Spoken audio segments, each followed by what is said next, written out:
terpercaya.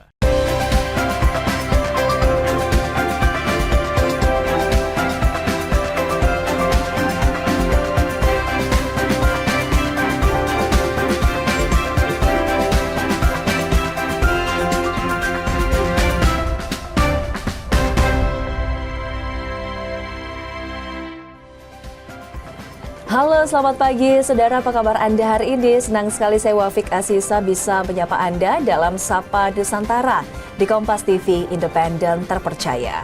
Saudara, meningkatkan literasi dan memperdayakan masyarakat bukan hanya tugas dari pemerintah. Setiap orang sebenarnya memiliki peran, apalagi dilakukan secara bersama-sama. Seperti yang dilakukan sebuah komunitas di Makassar yang rutin menjalankan program dan kegiatan sebagai upaya menumbuhkan minat literasi dan kapasitas diri. Lalu seperti apa sebenarnya tujuan penting yang ingin dicapai dari komunitas ini? Hal ini akan kita bahas bersama dengan teman-teman komunitas Anak Pelangi yang sudah ada di studio Kompas TV Biro Makassar. Selamat pagi, saya sapa terlebih dahulu ada Pak Rahman Rumadai, founder komunitas Anak Pelangi. Selamat pagi Pak Maman. Mbak. Baik, salam sehat Pak Maman. Selain Pak Maman juga ada Ibu Suryati Tubi, Ketua Komunitas Anak Pelangi. Selamat pagi Ibu. Pagi. Baik, salam sehat. Senang sekali di segmen ini kita ingin membahas terlebih dahulu terkait dengan komunitas Anak Pelangi. Saya ke Pak Maman. Pak Maman bisa dijelaskan komunitas Anak Pelangi ini bergerak di bidang literasi. Itu sebenarnya sejak kapan mulai berdiri? Baik, bismillahirrahmanirrahim. Assalamualaikum warahmatullahi wabarakatuh. Semoga kita yang hadir di sini mendapatkan ridho dan rahmat Allah SWT. Komunitas Anak Pelangi sendiri itu berdiri pada tanggal 14 Agustus 2011. Ya, 2011. Fokus kegiatannya adalah pendidikan, pemberdayaan dan literasi, gitu ya. Dengan visinya adalah mewujudkan masyarakat yang cerdas, kreatif, progresif dan mandiri melalui kegiatan pendidikan, pemberdayaan dan literasi itu yang kami fokuskan. Alhamdulillah sudah 15 tahun berjalan komunitas Anak Pelangi tanpa kalau orang bilang legal formal, tidak punya legal formal. Tidak punya legal formal, tapi selama 15 tahun terakhir bergerak begitu ya. Tadi sempat dibilang oleh Pak Maman bahwa kita fokusnya di pendidikan dan literasi. Apa kemudian latar belakang dari kenapa teman-teman begitu ingin memperdayakan masyarakat melalui pendidikan dan literasi? Jadi pendidikan dan literasi itu adalah nafas daripada mewujudkan masyarakat yang cerdas, kreatif. Karena itu kami fokus kepada bagaimana kemudian kemandirian pola pikir masyarakat itu sendiri. Karena kalau pola pikirnya mandiri, maka insya Allah semuanya akan ikut apalagi namanya terwujud gitu, akan ikut dengan sendirinya. Sebagaimana pesan dari lagu kebangsaan Indonesia Raya dalam satu liriknya adalah bangunlah jiwanya, bangunlah badannya. Sehingga fokus kami adalah bagaimana membentuk manusianya gitu, bukan fisiknya itu. Baik, menarik sekali ya, karena memang masalah pendidikan, minat baca yang rendah dan lain-lain itu kemudian menjadi masalah yang menjadi fokus dari teman-teman Anak Pelangi. Saya kemudian ke Ibu Suryati Tubi, bisa dijelaskan Ibu dari kalangan mana sajakah kemudian yang tergabung dalam komunitas ini? Baik, Assalamualaikum warahmatullahi wabarakatuh. Alhamdulillah di komunitas Anak Pelangi itu kalangan yang terlibat di dalamnya itu mulai dari anak-anak sampai lansia. Jadi kebetulan saya lebih ke menangani ibu-ibu dan lansia. Ya, ibu-ibu dan lansia. Apakah juga untuk teman-teman yang ingin tergabung di komunitas ini harus punya latar belakang pendidikan juga kah? Karena kan memang fokus pada pendidikan dan literasi, atau bagaimana Pak Maman? Komunitas Anak Pelangi siapapun boleh bergabung gitu, apapun latar belakangnya, selama itu membangun kebersamaan, kebermanfaatan kepada sesama, itu tidak menggunakan syarat tertentu. Siapapun boleh, mau dari latar belakang manapun gitu, apakah dia punya latar pendidikan yang cukup atau tidak, selama dia memberikan manfaat kepada sesama, dengan tangan terbuka kami ikut melibatkan itu. Baik, semua kalangan bisa ya tergabung dalam komunitas ini. Nah, apa saja kemudian gerakannya dan selama ini program-program apa saja Pak Maman yang sudah dijalankan oleh teman-teman? Jadi ada 9 programnya ya. Ada pertama program Kampus Lorong namanya. Kampus Lorong ini alhamdulillah kegiatannya sudah berjalan apalagi namanya pembinaan terhadap anak-anak ini sudah berjalan. Yang hari ini kebetulan jadwal belajarnya ya. Jadi jadwal belajarnya itu setiap hari Jumat sampai Ahad sore ya, yaitu belajar bahasa Inggris, bahasa Jepang, bahasa daerah, bahasa Indonesia, matematika, itu semuanya secara gratis gitu. Dan diajar oleh teman-teman yang kami kolaborasi dengan mereka, yaitu dari sejumlah kampus negeri maupun swasta di Makassar gitu ya. Kemudian kalau malamnya itu fokus pada pembinaan agamanya. Karena itu program-program lainnya misalnya seperti LAIK, yaitu literasi kemudian ekonomi, kemudian LILIN, literasi lingkungan, kemudian LIPAT, literasi pangan terpadu, kemudian ada LIBUR, literasi budaya. Nah ini kalau literasi budaya ini semua kegiatan berfokus kepada bagaimana kemudian budaya kearifan lokal itu pendekatan yang kami lakukan gitu. Baik, gitu. ini menarik sekali ya. Tadi sempat disebutkan kampus lorong. Sudah berlangsung di lorong mana saja, Pak Maman? Baru di lorong Denjaking itu Denjaking. pusatnya ya. Itu di pusatnya. mana? Itu di Kelurahan Parantambung, Jalan Dentata 3, Kecamatan Tamalate, Kota Makassar. Baik, saat ada kampus lorong ini seperti apa kemudian antusiasme masyarakat untuk ikut programnya, Pak? Ya alhamdulillah ini sangat luar biasa, bahkan dari kecamatan lain pun ikut datang belajar di situ, karena memang yang ajar di situ ya mohon maaf bukan kaleng-kaleng ya. Baik. Bahkan ada profesor, ada doktor itu yang mengajar itu secara gratis semuanya. Baik. Gitu. Menarik sekali ya, karena kolaborasi yang sangat-sangat luar biasa tadi melibatkan banyak tenaga pendidik juga, dan juga tentu menyasar langsung masyarakat yang ada di lorong. Saya kemudian ke Ibu Suryati. Ibu, tadi kan ada kampus lorong khusus untuk anak-anak muda yang ingin belajar ya. Terkait dengan fokus Anda sendiri tadi sempat menyinggung bahwa fokus untuk pemberdayaan ibu dan lansia. Nah, seperti apa sendiri program-programnya? Di komunitas anak pelangi itu kan ada juga kegiatan mengaji. Nah, di kampus lorong juga ada juga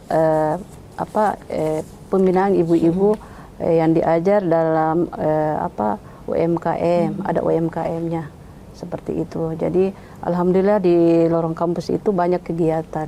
Banyak kegiatan juga ya. Banyak kegiatan untuk diberdayakan ibu-ibu di lorong. Baik, pelatihan UMKM seperti apa biasanya yang dilakukan ibu-ibu di lorong?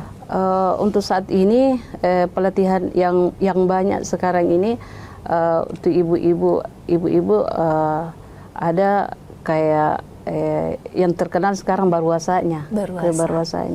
Terus ada bandang-bandang, kebetulan ada ini orangnya yang buat kue seperti itu, kue tradisional. Jadi yang kita angkat di lorong itu ya kue tradisional seperti itu. Baik, ini kan baru satu lorong pertama, Ibu ya. Apakah antusiasme dari tetangga lorong sebelah juga ada yang ingin sama-sama punya programnya yang sama, atau mungkin ada rencana ke depan untuk membuka kampus dan lain-lain untuk bisa berkolaborasi lagi, Pak? Jadi kalau untuk komunitas sendiri, bukan saya di Makassar ya. Jadi kami punya binaan itu sampai di pulau gitu ya. Daerah Pulau Pangkep, ya, diantaranya itu Pulau Sarapolompo, kemudian ada Pulau Balanglompo, kemudian ada Pulau Karangrang. Kemudian pula di Maros, di Maros itu daerah gunung. Nah ini barusan tadi saya ditelepon oleh teman-teman dari Pangkep untuk meminta dibuatkan lagi cabang kegiatannya di sana, termasuk di Parepare dan beberapa kabupaten lain gitu. Ya, menarik sekali ya saudara, karena bisa dibilang komunitas anak pelangi ini bahkan menjangkau teman-teman yang ada di daerah juga, bukan hanya di Kota Makassar. Nah, seperti apa sih koordinasinya dan bagaimana rekrutmen relawan untuk mengajar di daerah? Kami akan kembali membahasnya usai jeda berikut ini.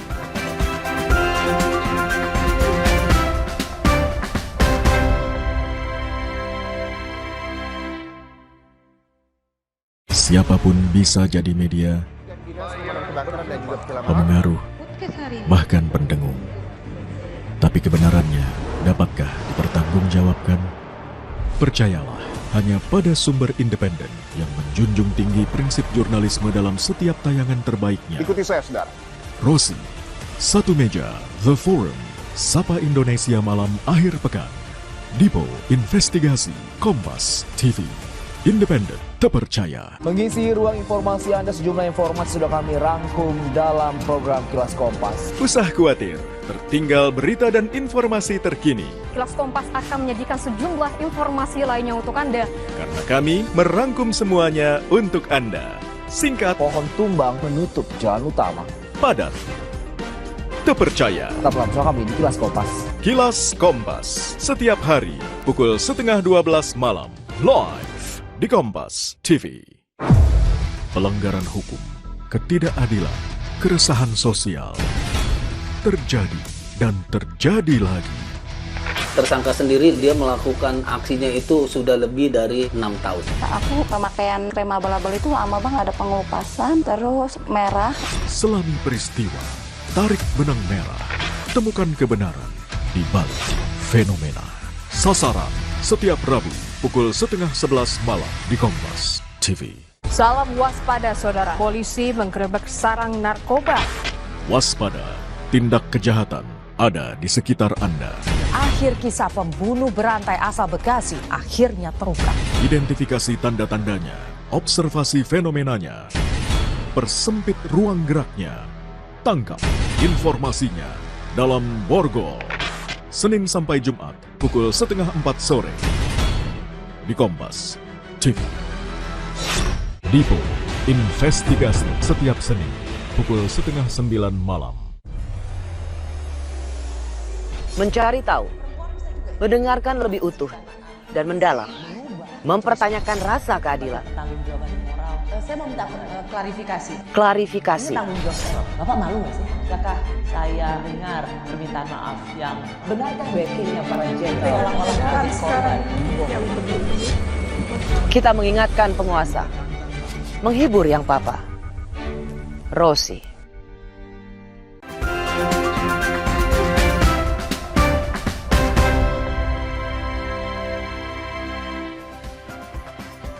Anda kembali menyaksikan Sapa Nusantara, saudara, di Kompas TV Independen Terpercaya. Kita kembali akan berbincang bersama dengan teman-teman dari komunitas anak pelangi. Ada Pak Maman dan Ibu Suryati.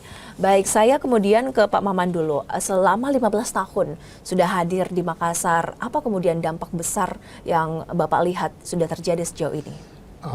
Alhamdulillah selama 15 tahun itu kebetulan kami ini mendapatkan kepercayaan dari beberapa kampus sehingga setiap tahun itu kami mendapatkan jatah beasiswa untuk anak-anak, khususnya dari anak-anak komunitas anak pelangi ya, sehingga semua merasakan dampak, termasuk anak-anak yang putus sekolah. Itu kami berusaha bagaimana kemudian bisa sekolah kembali, bahkan kami kerjasama dengan sejumlah sekolah sehingga bisa menampung anak-anak yang putus sekolah tersebut. Bahkan kami kerjasama dengan beberapa sekolah di Jakarta dan Jawa Barat, sehingga misalnya anak-anak yang mau melanjutkan sekolah di Jakarta atau di Jawa itu bisa kami bawa langsung ke mereka ke sana gitu ya. Itu kemudian kegiatan lainnya adalah bahwa anak-anak sendiri merasa bahwa beruntung sekali ada komunitas anak pelangi yang kemudian dengan ikhlas ya membawa dampak terhadap bagaimana masa depan mereka sendiri. Oleh karena itu pernah ada yang bertanya kepada saya, bagaimana caranya tuh komunitas anak pelangi tanpa bantuan pemerintah dan lain sebagainya itu dia bisa bertahan sampai 15 tahun.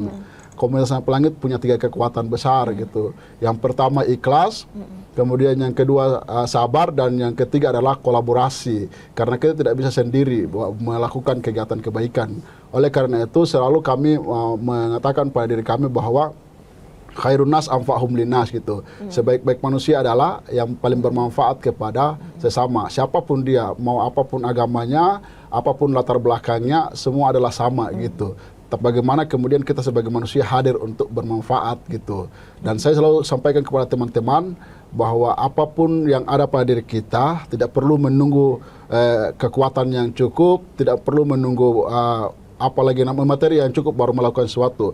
Lakukanlah sesuai dengan apa yang kita miliki, termasuk menyiapkan waktu kita duduk bersama masyarakat, duduk bersama anak-anak, itu sudah membantu gitu. Tanpa harus misalnya saya punya materi yang sekian atau punya kemampuan sekian gitu. Oleh karena itu sampai biarpun tukang bentor pun bisa berbagi di sana gitu. Baik, gitu. menarik sekali ya, selama 15 tahun hadir, tentu bukan waktu yang mudah juga ya dilewati oleh Pak Maman dan teman-teman. Saya kemudian Ibu Suryati. Ibu Suryati tadi sudah dijelaskan tadi bagaimana teman-teman adik-adik bisa melanjutkan pendidikan mereka, kemudian mendapatkan beasiswa. Kalau dari Anda sendiri melihat apakah ada dampak signifikan begitu yang terjadi di lingkungan masyarakat sendiri setelah adanya komunitas anak pelangi ini?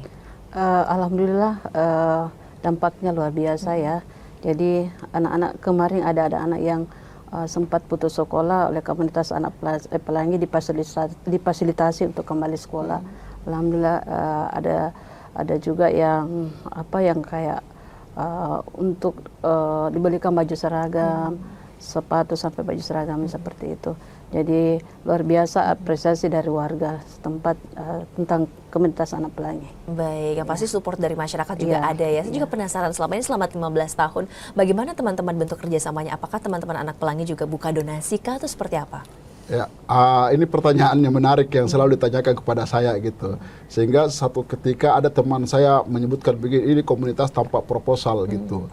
Jadi alhamdulillah semua kegiatan tidak ada proposal gitu ya, tidak ada proposal yang berjalan. Dicek dimanapun tidak ada proposal. Ya, itu semua kekuatannya adalah dari masyarakat itu sendiri gitu. Karena itu membangun keswadayaan, membangun rasa memiliki itu penting untuk itu. Sehingga kalau bicara donasi ya ada saja gitu. Kita tidak pernah membuka donasi gitu. Setiap kegiatan, bahkan kalau mau dibilang tidak ada kegiatan yang tidak dilakukan di komunitas anak pelangi di lorong tersebut gitu. Di sana ada kegiatan literasi dengan diskusi bukunya, diskusi media, macam-macam di sana dilakukan gitu ya. Bahkan berbagai penelitian sudah dilakukan di sana gitu. Nah, suatu ketika ada orang Jogja datang ke sana penelitian, dia mencari di mana gedungnya ini komunitas anak pelangi atau kampus lorong gitu. Saya bilang ini gedungnya ini semua ini. Saya menunjuk rumah-rumah warga gitu. Karena itu setiap kegiatan belajar teras warga yang dipakai sebagai kelas gitu. Tidak ada donasi dari mana pun gitu ya. Itu. Saya juga penasaran Pak Maman, bagaimana kemudian memetakan ataupun juga menentukan lokasi kelompok masyarakat mana yang akan disasar oleh teman-teman anak pelangi atau seperti apa sebenarnya pemetaannya? Jadi kalau saya sendiri secara pribadi itu ketika memasuki satu wilayah itu dan untuk melakukan satu kegiatan di sana itu, bahkan bila perlu saya tinggal di daerah situ gitu. Saya tinggal memastikan bagaimana latar belakang pendidikannya, pekerjaannya, apa yang dilakukan sehari-hari di situ, barulah kemudian saya memetakan, oh ini kegiatan ini cocok dilakukan di tempat ini, sehingga tidak asal-asalan. Jadi kami punya riset sebelumnya. Riset itu mulai dari mengetahui tadi latar belakang pendidikannya apa, pekerjaannya apa yang mendominasi di situ, apakah seorang ustadz atau agamis yang mendominasi itu, atau lorong ini banyak orang preman itu. Itu kami memetakan itu. Barulah kemudian kami tentukan kegiatan apa yang kami lakukan. Baik, melihat kondisi masyarakat di lapangan cukup kompleks begitu ya Pak Maman. Saya kemudian ke Ibu Suryati. Ibu Suryati, apakah ada metode pengajaran khusus kemudian yang diterapkan oleh teman-teman dari komunitas anak pelangi untuk kemudian bisa lebih maju lagi dalam proses pemberdayaan masyarakat, Ibu? Kalau metode sih biasa saja. Saya lihatnya itu kan kebetulan itu yang datang itu di lorong kampus itu kan rata-rata ya dosen yang bahkan ada prof yang datang mengajar di lorong. Jadi tatap muka saja begitu, metode-metode biasa tapi gampang untuk anak-anak cerna materinya. Baik, terkait dengan metode yang digunakan juga untuk ibu-ibu dan lansia, tadi kan juga ada pemberdayaan untuk lansia, itu seperti apa Ibu dukungannya? Kalau di ibu-ibu lansia sendiri itu biasa metode belajarnya kan supaya lebih menarik, biasanya dia dalam bentuk video, setelah itu kita disuruh praktek.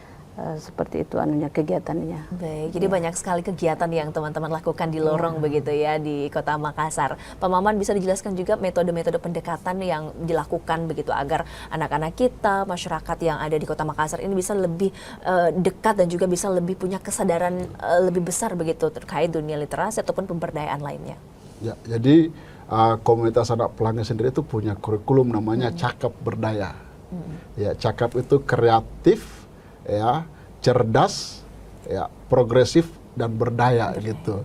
Jadi pendekatan-pendekatan yang dilakukan itu adalah berdasarkan jenjang pendidikannya, jenjang siapa yang diajar dan lain sebagainya gitu. Bahkan kami di sana itu menyiapkan ada namanya GBRP gitu ya, garis-garis besar rencana pembelajaran gitu ya. Kemudian ada juga RPP-nya gitu. Kalau di sekolah ada RPP, ada silabus, di sana juga ada.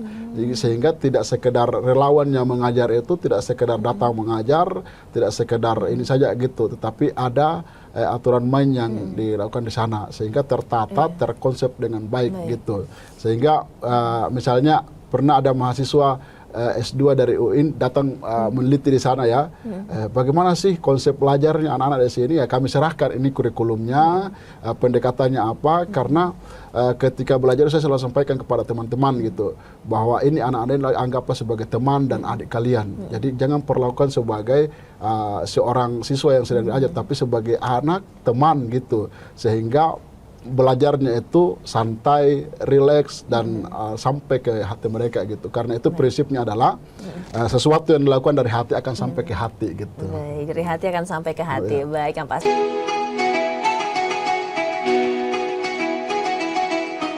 Mari sambut Hari Yang Fitri dengan hati penuh kemenangan, menjalin silaturahmi, menguatkan persaudaraan dalam kebersamaan. Kompas Gramedia berkomitmen menyajikan karya terbaik sebagai inspirasi untuk semua. Assalamualaikum warahmatullahi wabarakatuh. Seusai menunaikan ibadah puasa selama bulan suci Ramadan, tiba saatnya bersukacita menyambut hari kemenangan. Mari berbagi kebahagiaan, merayakan kebersamaan, saling bermaafan, eratkan persaudaraan. Selamat Hari Raya Idul Fitri 1446 Hijriah. Minal aizin wal faizin, mohon maaf lahir dan batin. Wassalamualaikum warahmatullahi wabarakatuh. Independen, terpercaya. Saat ini, siapapun bisa jadi media, pemengaruh, bahkan pendengung. Tapi kebenarannya, dapatkah dipertanggungjawabkan? Percayalah hanya pada sumber independen yang menjunjung tinggi prinsip jurnalisme dalam setiap tayangan terbaiknya. Gelar bicara tajam mengupas fakta, memantik solusi. Doktor dan profesor itu bisa abal-abal dan dengan belise. Kenapa lebih memilih jalan ini, jalan yang kemudian jadi tidak aman? Why now? Berita bernilai sebagai referensi. Ada apa di balik pembangunan pagar laut? Serta investigasi yang mengungkap kebenaran. Ikuti saya, saudara. Rosi. Satu meja, The Forum. Sapa Indonesia Malam Akhir Pekan. Dipo Investigasi. Kompas TV. Independen, terpercaya.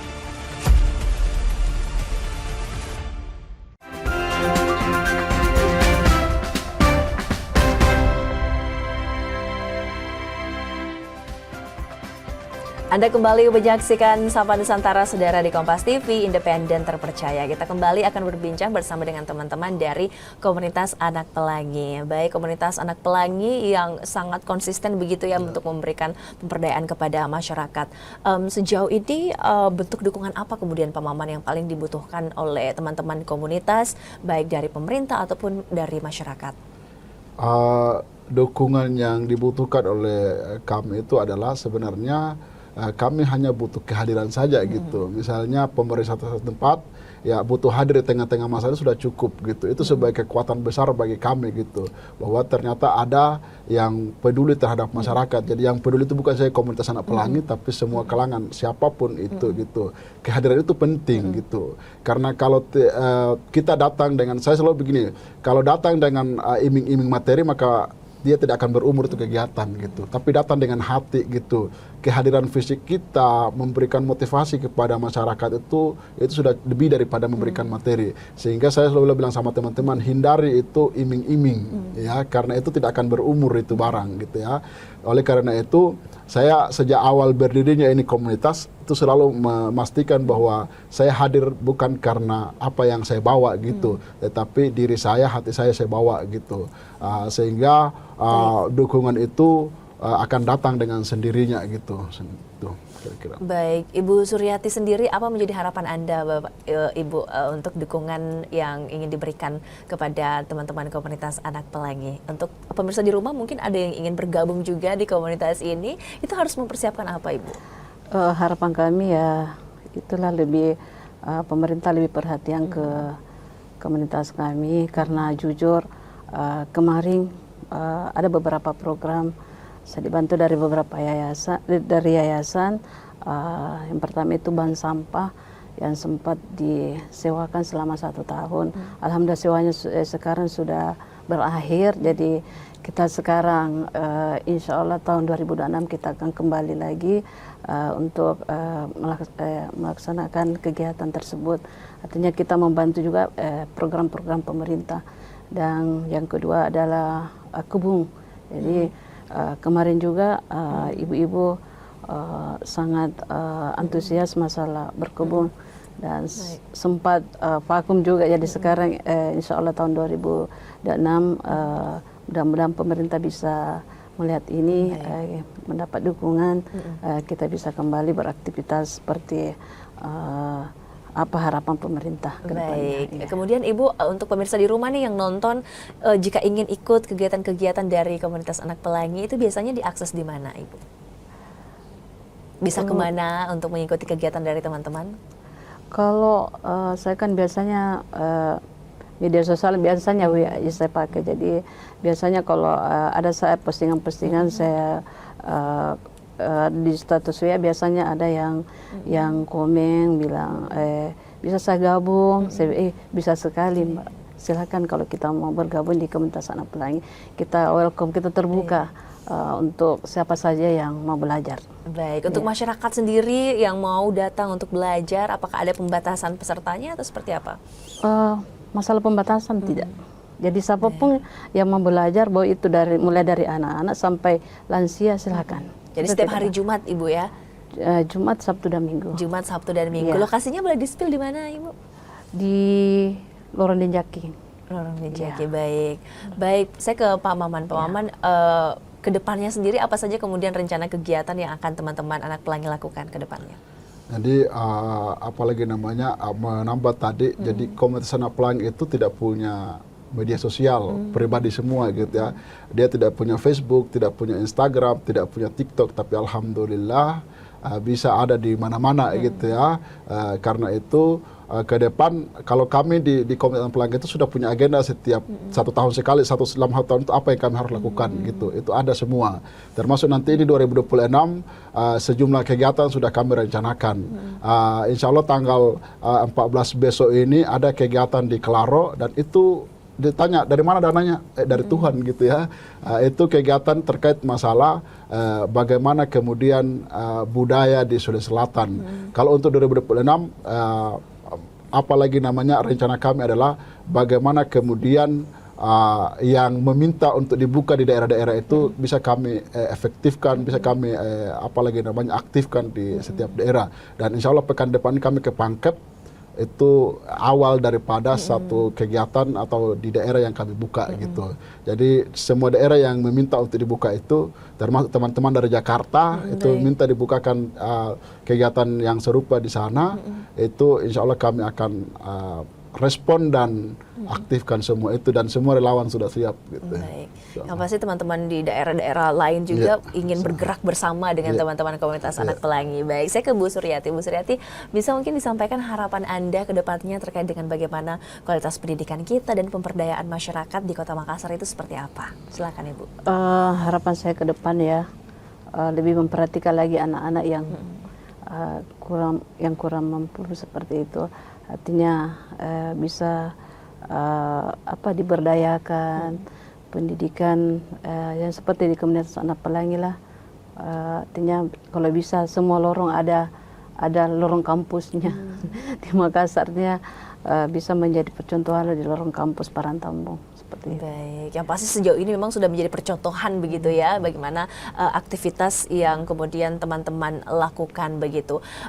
Harapan dari Pak Maman mungkin bisa disampaikan juga bagaimana kemudian kualitas pendidikan kita hingga bagaimana bisa memperdayakan masyarakat lebih luas lagi Pak ke depannya.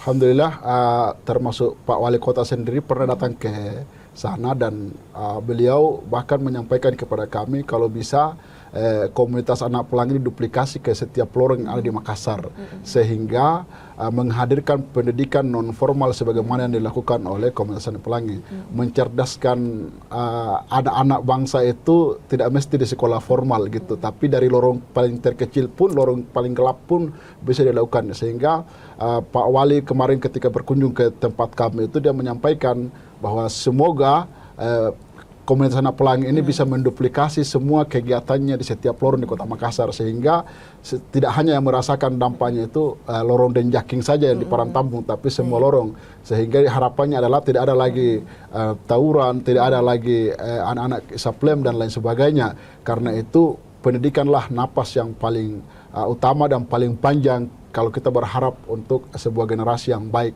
gitu Bang gitu. Baik, bisa dibilang ini kan selama 15 tahun teman-teman sudah bergerak begitu ya. Bagaimana kemudian Pak caranya untuk bisa menjaga semangat dari teman-teman relawan yang bergerak ini? Ya, itu tadi yang saya sampaikan, bahwa jaga niat itu. Niat itulah yang menentukan arah kita, niat itulah yang kemudian memastikan semangat kita dan lain sebagainya. Karena kapan kalau salah niat, maka kita akan gampang putus asa, gampang merasa tidak dianggap dan lain sebagainya. Karena itu saya pernah merasakan itu, dianggap ini penculik anak, dianggap ini macam-macam anggapan yang disampaikan kepada saya. Tetapi karena tadi saya sampaikan bahwa kami ingin memastikan niat itu tidak boleh berubah. Karena itu niat karena Tuhan, karena Allah itu penting. Sehingga itu menjadi semangat bagi kita. Kemudian yang kedua adalah sabar, itu penting. Karena menghadapi masyarakat itu bukan satu karakter yang kita hadapi. Ada macam-macam karakter. Karena itu kalau kita tidak sabar, kita akan gampang lari gitu ya. Ketika dibenturkan sedikit dengan satu kondisi, kita langsung down dan melepaskan diri dari apa yang menjadi niat awal kita itu. Baik, itu kemudian menjadi semangat teman-teman ya dalam bergerak setiap pekannya. Ada pendidikan non formal di setiap pekannya dilakukan oleh teman-teman komunitas anak pelangi. Semangat terus teman-teman, terima kasih banyak sudah berbagi banyak hal bersama kami di Sapa Nusantara kali ini. Kami juga ucapkan terima kasih untuk Anda saudara sudah menyaksikan Sapa Nusantara. Saya Wafik Asisa mewakili seluruh kerabat kerja yang bertugas pamit. Terima kasih, selamat beraktivitas dan sampai jumpa.